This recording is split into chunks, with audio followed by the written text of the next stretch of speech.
नमस्ते दोस्तों। इस वीडियो से हम लॉ का एक और नया चैप्टर स्टार्ट कर रहे हैं, that is Indian partnership act 1932। Basically मैं आपको बता दूं, ये पहले कॉन्ट्रैक्ट एक्ट में ही हुआ करता था, उसका चैप्टर 11 था। वहां से हटाकर 1932 में एक अलग एक्ट बना दिया।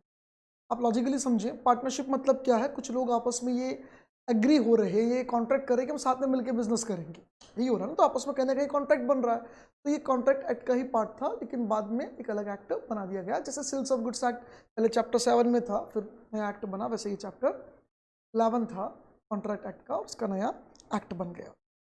जैसा कि हमेशा हम करते हैं, बेसिक डेफिनेशंस का बिल्कुल डिटेल पोस्टमार्टम करते हैं और उसके बाद हम पढ़ना शुरू करते हैं। वही हम यहाँ पे भी करने वाले हैं। पार्टनरशिप एक्ट का जो सेक्शन 4 है, उसमें पार्टनरशिप की डेफिनेशन दे रखी है। पार्टनरशिप एक्ट का जो सेक्शन 4 है, उसमें पार्टनरशिप की डेफिनेशन दे रखी है। हम उस डेफिनेशन का अभी पोस्टमार्टम करेंगे।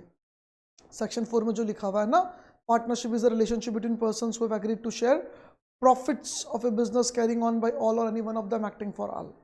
ये डेफिनेशन आपके सेक्शन 4 में लिखी हुई है। देखते हैं अपन क्या लिखा हुआ है। एक बार रीड कर रहा हूं पहले। Partnership is the relationship between persons who have agreed to share profit of the business carried on by all और any one of them acting for all. इसका पोस्टमार्टम करते हैं। जहां तक है हमारा ये फर्स्ट लेक्चर, तो इस पोस्टमार्टम में ही निकल जाना है। इस पूरे लेक्चर में आज हम सिर्फ पोस्टमार्टम ही करेंगे बेसिकली। चलिए शुरू से देखते हैं। Partnership is the relationship between persons. Partnership is the relationship between persons. मैं थोड़ा सा स्कोर कम कर दूं। पार्टनरशिप इज द रिलेशनशिप, यही रोक देता हूं एक बार। पार्टनरशिप इज द रिलेशनशिप, ये हमारा फर्स्ट पॉइंट बना। मैं इसको डिस्कस करता हूं। मतलब whenever we use word partnership, हम जब कभी पार्टनरशिप वर्ड का यूज करते हैं, मतलब हम वहां रिलेशन बिटवीन पार्टनर्स की बात करते हैं। रिलेशन बिटवीन पार्टनर्स, भैया हम लोग साथ में मिलकर बिजनेस कर रहे हैं, तो हमारे बीच में जो म्यूचुअल अंडरस्टैंडिंग है, जो हमारा व्यवहार है, because of the partnership agreement, जो अंडरस्टैंडिंग क्रिएट हुई है, उसको हम बोल रहे हैं पार्टनरशिप। अब समझना, ए बी सी तीन जिन्होंने साथ में मिलकर बिजनेस स्टार्ट कर रहा, तो ये आपस में अपना एक अंडरस्टैंडिंग तो बिठाएंगे। साहब तेरे को ये काम करना, मेरे को ये काम करना, तू ये करेगा, तू ये नहीं करेगा, सेल्स का तेरे को संभालने का, परचेज में संभाल लूंगा, ये इसको संभालना, ऐसा ऐसा कुछ होगा। तो ये जो इनके बीच में रिलेशन क्रिएट होगा, इनके बीच में जो रिलेशन क्रिएट होगा, that relation is known as partnership. उस रिलेशन को हम क्या बोलेंगे? पार्टनरशिप। एंड कलेक्टिवली इन तीनों का जो नाम होगा, उसे अपन कहेंगे फर्म। यानी पार्टनर्स कलेक्टिवली क्या कहलाते हैं? फर्म। ABC तीन जने हैं, जैसे देखो हस्बैंड वाइफ साथ में जा रहे हैं, हम क्या बोलते हैं? Couple. When we use the word couple, मतलब दोनों को एक साथ ले रहे हैं हम, ठीक है ना। एक व्यक्ति है, उसकी वाइफ, उसके दो बच्चे, कोई राठौड़ साहब है, राठौड़ साहब की वाइफ है, उनके बच्चे, तो हम क्या बोल देते हैं? राठौड़ साहब की फैमिली।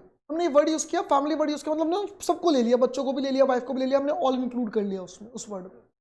इसी तरीके से whenever we use the word firm, we includes all the partners. इन mister A, mister B, mister C, आप तीन नाम अलग अलग ना लिए बिना आप सिर्फ बोल दो फर्म, मतलब ABC तीनों आ गए। And name of firm, firm का नाम मतलब जो इनका नाम होगा, जो भी कलेक्टिव नाम होगा। ABC एंड कंपनी, मान लो इनका पार्टनरशिप फर्म का नाम है, इनका पार्टनरशिप फर्म का नाम कुछ भी हो सकता है, कोई कोई भी नाम होना है। बिजनेस का क्या, सी बालाजी ट्रेडर्स, कुछ भी नाम हो सकता है, कोई दिक्कत नहीं इसमें। तो वापस समझें, पार्टनर्स के बीच का रिलेशन, जो इनके बीच में लीगल अंडरस्टैंडिंग क्रिएट हुई है, जो लीगल रिलेशन एस्टेब्लिश हुआ है, that legal relation, that legal understanding between the persons और the partners is partnership.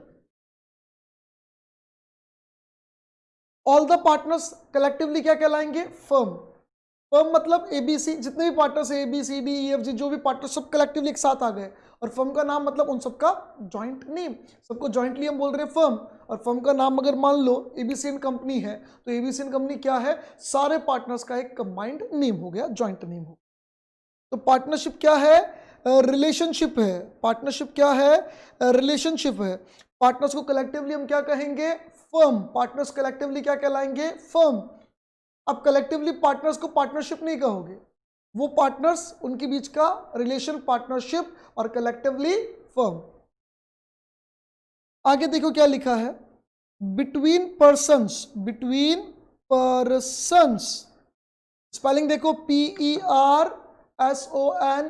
Last में एस, प्लूरल, सिंगुलर प्लूरल समझते हो ना अंग्रेजी में, इतना तो समझते ही हो। हाँ अंग्रेजी हमार अंग्रेजी थोड़ी कमजोर बा, तो हार अंग्रेजी तो बढ़िया ही होगी बा, मतलब समझे इस बात को। सेकंड पॉइंट में हमने फोकस किया पर्सन्स। पर्सन्स पार्टनरशिप एक रिलेशन है, किनके बीच में, पर्सन्स के बीच में, जो उनका लीगल अंडरस्टैंडिंग क्रिएट हुआ वो रिलेशनशिप। पर्सन्स को समझने की कोशिश करना। पर्सन्स में पहली बात ये कि प्लूरल है, मतलब मोर देन वन। एक बंदा पार्टनरशिप कर सकता है क्या? नहीं। एक बंदा कांच के सामने खड़ा होकर बोले हेलो वी आर पार्टनर्स, चलेगा? No. Single person can not do partnership. कितने जने चाहिए? कम से कम 2। बहुत सारे काम ऐसे होते हैं जिनको करने के लिए कम से कम 2 आदमी तो चाहिए, अकेला कैसे करेगा? 2 होंगे तभी तो कर, मतलब पार्टनरशिप करना है, बातें करनी है तो 2 जने तो चाहिए ना, अकेला कैसे करेगा बातें? समझ रहे हो आप? समझ ही रहे हो आप तो हमने क्या बोला? पर्सन्स, पर्सन्स मतलब प्लूरल, पर्सन्स मतलब प्लूरल, प्लूरल मतलब कितने होने चाहिए? मोर देन वन, एक से ज्यादा। ठीक है साहब। बी पॉइंट, इसी में पर्सन्स वर्ड में समझाने की कोशिश कर रहा हूं। प्लूरल मोर देन वन मतलब मिनिमम नंबर ऑफ पार्टनर्स 2 हो गए। इसी बात को मैं एक बार और लिख दूं रेड पेन से हाईलाइट करके, इसी बात को, इस ए पॉइंट को ही हाईलाइट करके लिख रहा हूं। Minimum number of partners 2। आपसे कभी पूछ ले मिनिमम नंबर ऑफ पार्टनर्स कहां लिखा है? कहां लिखा है पार्टनरशिप एक्ट के अंदर मिनिमम नंबर ऑफ पार्टनर्स? हम कहेंगे लाला डेफिनेशन में लिखा है। डेफिनेशन में क्या लिखा है? Partnership is relationship between persons. Persons मतलब कितने चाहिए? 2। कम से कम कितने चाहिए? 2। वैसे भी बहुत सारे, मतलब बहुत सारे काम करने के लिए 2 तो चाहिए ना, अकेला कैसे करेगा लाई, है ना, बातें वगैरह। दूसरा पॉइंट इसमें देखते हैं अपन, बी पॉइंट पार्टनरशिप में पर्सन्स वर्ड के अंदर ये जो हमने वर्ड यूज किया पर्सन या पर्सन्स, ठीक है, प्लूरल सेंस में, इसमें दोनों तरीके के पर्सन इंक्लूडेड है, natural person and artificial person. Natural person and artificial person, दोनों तरीके के पर्सन इंक्लूडेड है। नेचुरल पर्सन मतलब इंसान, ह्यूमन बीइंग, इंसान। नेचुरल पर्सन मतलब इंसान, ह्यूमन बीइंग। आर्टिफिशियल पर्सन मतलब company, company is artificial person, ये आपने पढ़ा है। कंपनी का आर्टिफिशियल पर्सन होती है, 12th अकाउंट्स में भी जहाँ कंपनी आया था वहाँ समझाया गया था। ये फाउंडेशन में भी, बीसीके में भी आया है। कंपनी की सेपरेट लीगल एंटिटी होती है, एक आर्टिफिशियल पर्सन है। बॉडी इनकॉर्पोरेट जो होती है, जो चीज़ें बॉडी इनकॉर्पोरेट होती है, चाहे आप कंपनी बोलो चाहे आप कोऑपरेटिव सोसाइटी बोलो, ये सब बॉडी इनकॉर्पोरेट है, मतलब ये सब क्या है? एक आर्टिफिशियल पर्सन को क्रिएट कर रही है। तो पर्सन में नेचुरल भी चलेगा, आर्टिफिशियल भी चलेगा। यानी आप समझना मैं क्या कहना चाह रहा हूं यहां पे, इस बात पे फोकस करना ध्यान से। मिस्टर चुन्नू, मिस्टर मुन्नू दोनों आपस में पार्टनरशिप करना चाहते हैं, कर सकते हैं क्या? दोनों की एज 18 साल से ऊपर, वो हम और डिस्कस करेंगे, एज वाला मामला हम डिस्कस करेंगे आगे। नाम चुन्नू मुन्नू है, एज में एक 50 साल का, एक 55 साल का है ना, ठीक है ना, बुजुर्ग चुन्नू मुन्नू है। यानी मिस्टर चुन्नू और मिस्टर मुन्नू साथ में पार्टनरशिप करना चाहते हैं, कर सकते हैं क्या? हाँ कर सकते हैं। दोनों क्या है? Natural persons. दोनों क्या है? Natural persons. Vodafone India limited और आइडिया सेलुलर लिमिटेड आपस में पार्टनरशिप करना चाहते हैं, पार्टनरशिप कर सकते हैं क्या? वोडाफोन इंडिया लिमिटेड क्या है? एक कंपनी है, यानी बॉडी इनकॉर्पोरेट आर्टिफिशियल पर्सन है। ए आइडिया सेलुलर लिमिटेड क्या है? कंपनी है, यानी दोनों मिलके क्या बन गए? Partnership firm. हाँ, बन गए आर्टिफिशियल पर्सन। चलेगा चलेगा चलेगा चलेगा चलेगा, दोनों आर्टिफिशियल पर्सन हो, चलेगा क्या? यस, बिंदास चलेगा एकदम। 1 2 3 4 रेडी स्टडी गो, चलेगा।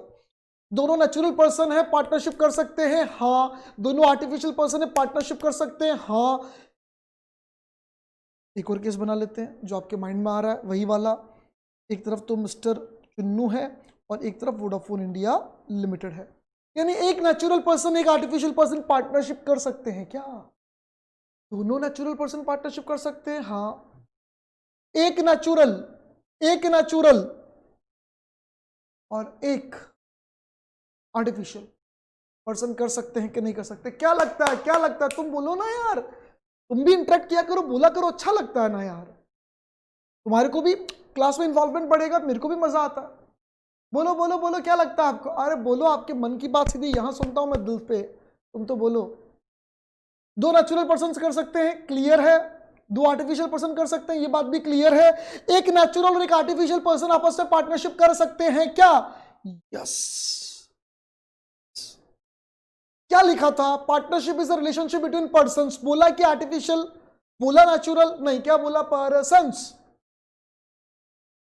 तो पर्सन से हमने दो बातें इंटरप्रेट कर ली। पहला कि मिनिमम कितने होने चाहिए? दो। प्लूरल वर्ड है ना, तो मोर देन वन होना चाहिए, मतलब मिनिमम नंबर ऑफ पार्टनर्स कितना? दो।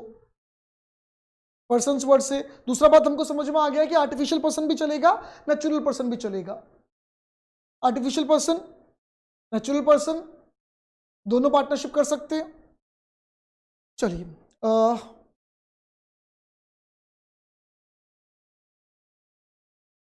एक और चीज पे भी हम डिस्कशन करने वाले हैं इसी में, पर्सन्स वाली बात में। एक और छोटी सी बात, ए और बी की मिलाकर, ए एंड बी की मिलाकर एक फर्म है ए बी एंड कंपनी, और सी और डी की मिलाकर एक फर्म है सी डी एंड कंपनी। दो पार्टनरशिप फर्म है, मतलब टेक्निकली मैं समझाना चाह रहा हूं कि दो पार्टनरशिप फर्म। क्या A B and company, C D and company आपस में पार्टनरशिप कर सकते हैं? क्या A B and company, C D and company आपस में पार्टनरशिप कर सकते हैं? हाँ या ना, हाँ या ना, हाँ या ना, बोलो। No. Partnership firm does not have separate legal entity. Partnership firm does not have separate legal entity. यानी एक पार्टनरशिप फर्म पार्टनरशिप कर सकती है क्या? नहीं नहीं नहीं, अभी नहीं। ये तो अभी क्या कभी नहीं, लॉ ने साफ मना कर रखा है। क्लियर करना, if they want to do partnership they have to form a new firm, जो भी नाम रखिए, A B C D and company with 4 partners, यानी ए बी सी डी चारों अपने म्यूचुअल कॉन्सेंट के साथ चारों अलग से एक पार्टनरशिप फर्म बना सकते हैं, लेकिन उसमें ए बी एंड कंपनी और सी डी एंड कंपनी का कोई रोल नहीं है। वो दो अलग एंटिटीज हैं, ये अलग एंटिटी है, सेपरेट लीगल एंटिटी नहीं है, लेकिन बिजनेस एंटिटी, बिजनेस फर्म के हिसाब से वो दो अलग अलग फर्म थी, ये एक तीसरी नई फर्म बन गई। इसमें 4 पार्टनर कोइंसिडेंटली वही है जो वहां थे, कोई बात नहीं। एक बंदा मोर देन वन फर्म में तो पार्टनर हो ही सकता है। हम कहेंगे ए बी एन कंपनी में भी पार्टनर है, A B C D and company में भी पार्टनर है, बी कॉमन, सी और डी भी उनके हिसाब से कॉमन, ठीक है, चलेगा, कोई दिक्कत नहीं इसमें। लेकिन दो पार्टनरशिप फर्म आपस में पार्टनरशिप कर सकते हैं क्या? नहीं। एकदम क्लियर करो, पार्टनरशिप कौन कर सकता है? पर्सन। पर्सन कौन सा? नेचुरल और आर्टिफिशियल दोनों चलेगा, दोनों चलेगा, पर होना तो चाहिए या तो नेचुरल पर्सन हो या बॉडी कॉर्पोरेट हो, दोनों में से कोई भी हो, चलेगा। Next, who have agreed, agreed word पे मैं वापस थर्ड पॉइंट डाल रहा हूं, एग्रीड वर्ड पे। डेफिनेशन का तो अपन ऐसा पोस्टमार्टम करते हैं ना, निचोड़ के। कभी कभी तुमको भी लगता होगा कि यार ये भारती सर वास्तव में पागल टाइप आदमी है, 2 लाइन की डेफिनेशन में एक क्लास खत्म कर देते हैं। मजा इसी का है, जब तक लॉ को पढ़ने की वो भावना हमारे अंदर नहीं आएगी ना, लॉ को समझने का वो फील नहीं आएगा। मेरा तो मन करता पूरी लॉ को ऐसे पढ़ाऊँ बहुत सारी जगह पर उतना टाइम भी नहीं है। अल्टीमेटली हम सब्जेक्ट को उतना टाइम डिवोट कर सकते हैं जितना उसका मार्किंग का बजट वेटेज है। ऐसा तो है नहीं कि 400 नंबर में खाली लॉ पढ़ना है। लेकिन जब मैं ये पोस्टमार्टम करता हूं तो मेरा बेसिक थॉट ये होता है कि यार ये बच्चा जब आगे सी इंटर में जाएगा, सी फाइनल में जाएगा, जब ये लॉ पढ़ेगा तो इसकी एक थॉट प्रोसेस क्रिएट हो जानी चाहिए लॉ को पढ़ने की कि हाँ हर वर्ड का अपना सेंस है, ये वर्ड यहाँ क्यों लिखा है, ऐसा कोई सेंस होगा, ये वर्ड क्यों लिखा, कोई सेंस होगा, उस सेंस को ढूंढने की कोशिश कर। जिस दिन आप ये करने लग गए ना, मैं समझ लूंगा मैंने आपको जितनी लॉ पढ़ाई सारी सक्सेस हो गई, मेरी मेहनत सफल हो गई। Third point, who have agreed, मतलब there must be legal agreement. Legal agreement मतलब इलीगल नहीं चलेगा ना, सुपारी ठोकना मारना ये सब नहीं चलेगा। और जो एक लीगल वैलिड एग्रीमेंट होता है, लीगल वैलिड एग्रीमेंट होता है उसको अपन फाइनली क्या बोल देते हैं, कॉन्ट्रैक्ट। यानी partnership is outcome of voluntary contract. Partnership is outcome of voluntary contract. यानी पार्टनरशिप कब होगा, जब पार्टनर्स आपस में अपनी इच्छा से कॉन्ट्रैक्ट करेंगे। सर पे बंदूक रख के पार्टनरशिप नहीं हो सकती, आप क्लियर करना। हिंदू अनडिवाइडेड फैमिली में आपकी इच्छा पूछकर भगवान नहीं पूछते आपसे भैया कौन से परिवार में जाना पसंद करोगे। पूछे तो मैं तो मतलब बहुत सारे जने बोल देते साहब रिलायंस मुकेश भैया के भेज दो ना, वहीं ठीक है। मतलब कहने का मतलब ये कि भगवान नहीं पूछते कि आप कौन से घर में जाना पसंद करोगे। तो हिंदू अनडिवाइडेड फैमिली बिजनेस जो मॉडल है उसमें आप ऑटोमेटिकली एक फैमिली में चले जाते हो और वहां पे आप को पार्टनर या उस फैमिली के मेंबर बन जाते हो, सचयूएफ के मेंबर बन जाते हो। वॉलंटरी आपका कॉन्ट्रेक्चुअल डिसीजन नहीं है, आपने डिसीजन नहीं लिया, भगवान ने आपको वहां भेजा। लेकिन हम कह रहे हैं partnership is outcome of voluntary contract, यानी जो पार्टनर्स होंगे वो आपस में कॉन्ट्रैक्ट करेंगे। हम ये चाहते हैं, हम ये सोचते हैं और उनके हिसाब से क्या बनेगा, कॉन्ट्रैक्ट बनेगा और फिर पार्टनरशिप का एग्जिस्टेंस आएगा। यानी कभी हमसे पूछ लिया जाए कि क्या पार्टनरशिप बिना कॉन्ट्रैक्ट के एग्जिस्टेंस में आ सकती है, क्या पार्टनरशिप बिना कॉन्ट्रैक्ट के एग्जिस्टेंस में आ सकती है, हम बोलेंगे नामुमकिन। क्या बोलेंगे, नामुमकिन, मतलब इम्पॉसिबल है। बिना कॉन्ट्रैक्ट के पार्टनरशिप कभी एग्जिस्टेंस में नहीं आ सकती। क्लियर करो, जॉइंट ऑनरशिप, को ऑनरशिप, जो को ऑनर होते हैं, जॉइंट ऑनरशिप जो होती है वो बिना कॉन्ट्रैक्ट के भी एस्टेब्लिश में आ सकती है। पिताजी की संपत्ति थी, पिताजी चले गए, दोनों भाई अपने अलग अलग रहते हैं, लेकिन पिताजी की संपत्ति दोनों भाई को मिली। मान लो एक घर था, दोनों को मिला, तो उस घर का ऑनर कौन है, दोनों जॉइंट ऑनर है। हाँ साहब, क्या दोनों के बीच में कोई कॉन्ट्रैक्ट हुआ, नहीं, नेचुरली पिताजी मर गए तो अब दोनों मालिक हैं उसके, they are the co owners, they are the joint owners. यानी को ऑनरशिप, जॉइंट ऑनरशिप बिना कॉन्ट्रैक्चुअल ऑब्लिगेशन के भी क्रिएट हो सकती है, बिना कॉन्ट्रैक्ट के भी क्रिएट हो सकती है। पार्टनरशिप बिना कॉन्ट्रैक्ट के कभी क्रिएट नहीं हो सकती है, कॉन्ट्रैक्ट तो चाहिए ही चाहिए। अब जहां कॉन्ट्रैक्ट की बात आती है वहां क्लियर कर लें कि इंप्लाइड चाहिए कि एक्सप्रेस्ड चाहिए, दोनों चलेगा। इंप्लाइड चाहिए कि एक्सप्रेस चाहिए, दोनों चलेगा। एक्सप्रेस में रिटर्न चाहिए कि ऑरल चाहिए, दोनों चलेगा। यानी पार्टनरशिप कॉन्ट्रैक्ट से आती है, कॉन्ट्रैक्ट लिखित हो सकता है, बोले हो सकता है, और बिना लिखे बिना बोले इशारों में भी हो सकता है। भैया इशारों में तो बहुत कुछ हो जाता है, कॉन्ट्रैक्ट तो हो ही सकता है ना, हमने पढ़ा था कॉन्ट्रैक्ट एक्ट में। सिर्फ पार्टनरशिप कैसे बिना लिखे बिना बोले होगी, समझने की कोशिश करना। पिताजी का बिजनेस था, पिताजी चल बसे, दोनों भाई अब मैनेज कर रहे हैं, दो भाई हैं, दोनों भाई मैनेज कर रहे हैं, वो दोनों एक दूसरे से पूछ के डिसीजन लेते हैं, जो भी पैसा कमाते हैं साल के एंड में 50-50 अपने घर ले जाते हैं। अलग अलग घर है, अलग अलग सेपरेट रह रहे हैं, पिताजी के बिजनेस को दोनों साथ में मैनेज कर रहे हैं। तो टेक्निकली व्हाट दे आर, वो दोनों क्या हैं, पार्टनर्स। उन्होंने कभी ये नहीं कहा कि हम दोनों पार्टनर्स हैं, but they are behaving like that. वो कंटिन्यूसली उसी तरीके से बिहेव करते आ रहे हैं, उसी तरीके से वो जीते आ रहे हैं, सर्वाइव करते आ रहे हैं। यानी दोनों जॉइंटली बिजनेस मैनेज कर रहे हैं। हाँ, कभी उन्होंने बात की कि हम दोनों ज्वाइन करेंगे, नहीं। क्या एचयूएफ है, एक एचयूएफ की फाइल बना रखी, नहीं नहीं नहीं, एचयूएफ की फाइल नहीं है। जो भी पैसा तो दोनों बराबर बांट लेते हैं, जो भी कमाई होती है दोनों बराबर बांट लेते हैं। ये उससे पूछ के डिसीजन लेता है, उससे पूछ के डिसीजन लेता है, मेजर डिसीजन छोटे मोटे डिसीजन दोनों ले लेते हैं। They are behaving like partners, that is also partnership from law कहता है। पे भी पार्टनरशिप एक्ट के प्रोविजंस लगेंगे, यानी इंप्लाइड हो सकता है और रिटर्न और ऑरल दोनों हो सकता है। एक वर्ड है पार्टनरशिप डीड, जो पार्टनर्स के बीच का एग्रीमेंट होता है उसे पार्टनरशिप डीड कहते हैं। उसमें जनरली डिसाइड किया, जनरली मैं ये नहीं कह रहा हूँ हमेशा ही होगा, जनरली डिसाइड किया जाता है कि भैया कौन कौन पार्टनर्स है, हमारी फर्म का नाम क्या होगा, हमारी फर्म क्या बिजनेस करेगी, अगर प्रॉफिट्स हुए तो पार्टनर्स में कैसे डिस्ट्रीब्यूट होंगे, लॉस हुए तो कैसे डिस्ट्रीब्यूट होंगे, कौन कितना कैपिटल लेकर आएगा।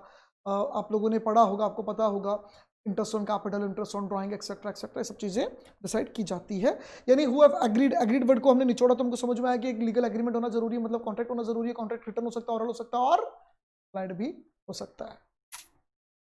Next, to share, to share, to share, to share, to share the profits, to share the profits, fourth point यहां लगा दूं मैं, टू शेयर द प्रॉफिट्स पर। प्रॉफिट के बाद एंड लॉसेस नहीं था, ये बहुत सारे बच्चे के अपने मन से डेफिनेशन लिखते हैं। To share the profit and losses, लिखा था लॉस, नालायको मर जाओ जो चेप देते हो तुम। ये देखो वापस आके फाड़ फाड़ के देखो, टू शेयर द प्रॉफिट्स लिखा, लॉस लिखा, बहुत सारे बच्चे आते हैं। मैं पूछता हूँ पार्टनरशिप की definition, to share the profit and losses, लिखा है लॉसेस, तो मर जाओ जो चेप देगा। लॉ में हर वर्ड का मतलब होता है, सर प्रॉफिट लिखो, प्रॉफिट एंड लॉस लिखो, एक ही बात। यार एक ही बात होती तो पागल थे क्या, वो लिख देते ना, एक बात नहीं होती। लॉ में हर वर्ड का मतलब होता है, तभी तो कह रहा हूं इंटरप्रिटेशन बहुत इंपॉर्टेंस रखता है, समझने की कोशिश करता।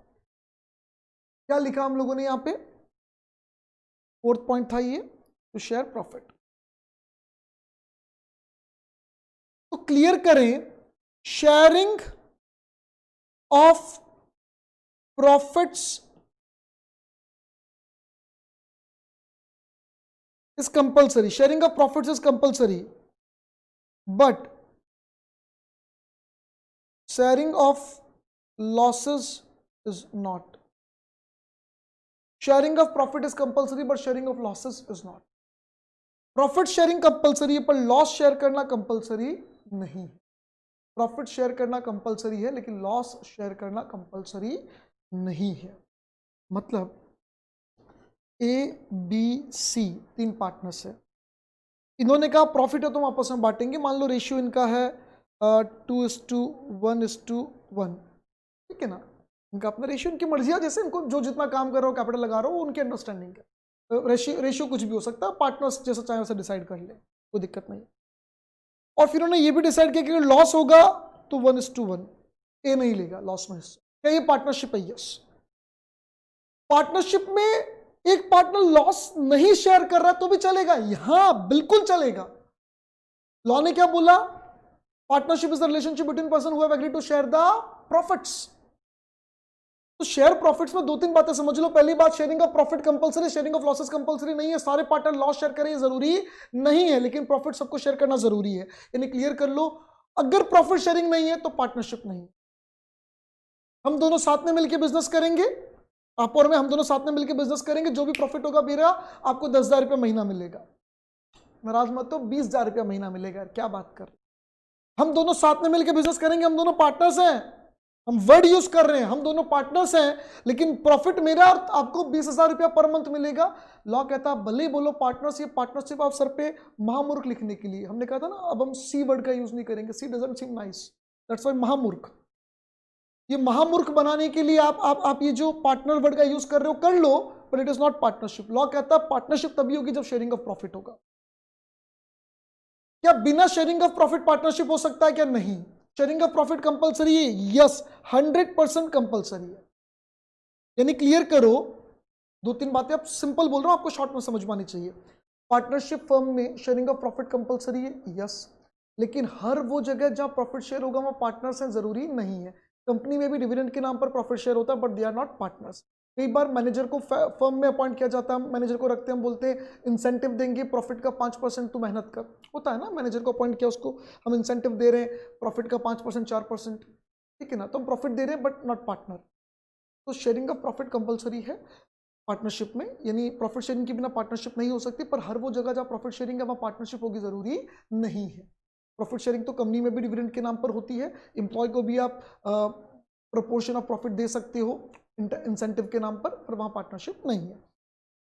Sharing of profit compulsory, yes. Sharing of loss compulsory, no. हर पार्टनर प्रॉफिट शेयर करे जरूरी है, हर पार्टनर लॉस शेयर करे जरूरी नहीं है। अगर कुछ नहीं लिखा गया है प्रॉफिट्स के लिए कुछ भी लिखा नहीं गया, कुछ भी डिसाइड नहीं है पार्टनर्स के बीच में, हमने डिसाइड किया ABC साथ में बिजनेस करेंगे, साथ में कमाएंगे, साथ में खाएंगे, कितना कमाएंगे, कितना खाएंगे डिसाइडेड नहीं है, मतलब प्रॉफिट रेशियो डिसाइडेड नहीं है, तो हमेशा प्रॉफिट किस में जाएगा, इक्वल में। अब से कभी पूछ ले कि प्रॉफिट्स के लिए कुछ नहीं लिखा डीड के अंदर, पार्टनरशिप के कोई एग्रीमेंट नहीं है, तो किस रेशियो में जाएगा, if nothing is stated than equal. Decided है 2:1:1, ठीक है, जो डिसाइडेड है वो चलेगा, डिसाइडेड नहीं है तो इक्वल। लॉस के लिए कुछ डिसाइडेड नहीं है, कुछ नहीं लिखा, लॉस किस में बांटेंगे, हमने बोला प्रॉफिट होगा 2:1:1, लॉस के लिए कुछ नहीं बोला, तो लॉस किस में जाएगा, पीएसआर में, प्रॉफिट शेयरिंग रेशियो में। And if nothing is stated regarding the profit then equal, if nothing is stated regarding the loss then profit sharing ratio. यानी प्रॉफिट एंड लॉस दोनों के लिए कुछ नहीं लिखा तो प्रॉफिट इक्वल हो जाएगा और लॉस उसके पीछे पीछे इक्वल हो जाएगा। प्रॉफिट के लिए लिख दिया 2:1:1 कुछ भी, 2:3:1 कुछ भी लिख दिया तो लॉस उसी रेशियो में जाएगा। तो वापस 3 बातें, शेयरिंग ऑफ प्रॉफिट कंपलसरी है, शेयरिंग ऑफ लॉस कंपलसरी नहीं है, और प्रॉफिट शेयर होना पार्टनरशिप में कंपलसरी है, पर हर वो जगह जहां प्रॉफिट शेयर हो वो पार्टनरशिप होगी जरूरी नहीं है। और हमने रेशियो तो देख ही लिया, कुछ नहीं लिखा तो प्रॉफिट्स इक्वल, और लॉस के लिए कुछ नहीं लिखा तो in the ratio of profits. Of a business, of a business, जब उन्होंने प्रॉफिट वर्ड यूज किया तभी आपको समझ आना चाहिए था बिजनेस से ही प्रॉफिट कमाया जाता है। मान लो हम दोनों ने मिलकर एक बिल्डिंग खरीदी और हमने कहा इस बिल्डिंग को अपन किराए पर चढ़ा, या पिताजी एक्सपायर हो गए, दोनों भाइयों के नाम पर प्रॉपर्टी आ गई, 2 भाई थे, दोनों भाइयों के नाम पे प्रॉपर्टी आ गई, तो उन्होंने कहा क्या करें साहब, बोले किराए पर चढ़ा दो, किराए पर चढ़ा दी, जो रेंट आता था बांट ले। क्या ये पार्टनरशिप, पार्टनरशिप क्यों नहीं है ये पार्टनरशिप, क्योंकि वो बिजनेस नहीं है, वो रेंट बांट रहे हैं, प्रॉफिट बिजनेस से कमाया, प्रॉपर्टी लेट आउट करके रेंट कमाया जाता, पैसे उधार देकर इंटरेस्ट कमाया, ठीक है ना, अलग अलग फैक्टर इनकम अलग अलग सोर्स से कमाई जाती है। जब आप पैसे उधार देकर कमाते हो, इनकम के ही नाम है रेंट, इंटरेस्ट, रॉयल्टी, प्रॉफिट, ये सब, पर अलग अलग तरीके से कमाई जाती है। जब आप किसी को पैसे उधार देकर कमाते हो, कैपिटल एम्प्लॉय करके कमाते हो, सिर्फ पैसा देकर कमा रहे हो, तो उसको बोलते हैं इंटरेस्ट। बिजनेस का रिस्क उठा रहे हो, बिजनेस कर रहे हो, तो आप क्या हो, प्रॉफिट कमा रहे हो। अगर आपने प्रॉपर्टी लेट आउट कर रखी, आप क्या कमा रहे हो, रेंट कमा रहे हो, ठीक है ना।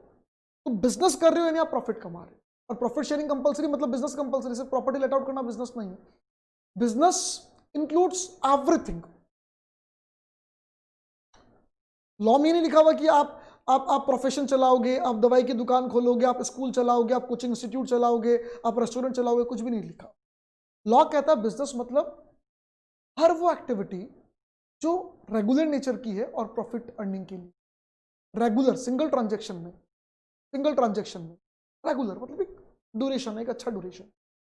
हम दोनों ने मिलकर बोला टी शर्ट्स खरीद लेंगे, बराबर बांट लेंगे, खरीद के बांटना प्रॉफिट कमाने की बात ही नहीं। हम टी शर्ट्स खरीदेंगे, बेचेंगे, जो पैसा आएगा उसको हम बांटेंगे, ये बिजनेस। एक रेगुलर नेचर होना चाहिए उसका, सिंगल ट्रांजेक्शन तो नहीं होना चाहिए, रेगुलर नेचर होना चाहिए। सिंगल प्रोजेक्ट हो सकता है कि हम दोनों मिलकर जमीन खरीदेंगे, जमीन में फ्लैट्स बनाएंगे और सारे फ्लैट्स बेचेंगे, जो भी प्रॉफिट होगा बांटेंगे। फ्लैट्स को बनाने का हमारा एक पार्टनरशिप है, तो यस इट इज पार्टनरशिप। एक सिंगल वेंचर हो सकता है कि हम इतना बड़ा एक बिजनेस, एक वेंचर एक साथ करेंगे, लेकिन single transaction is not business. Recurring transaction होने चाहिए, प्रॉफिट मोटिव के लिए होना चाहिए, लॉस हो सकते हैं पर हमारा मोटिव क्या था, प्रॉफिट, और बिजनेस के लिए होता है वो तो सब होगा ही होगा। तो ये हमारा 5th पॉइंट था, बिजनेस। तो बिजनेस हम लोगों ने समझ लिया, बिजनेस की डेफिनेशन इंक्लूसिव है, एक्सक्लूसिव नहीं है।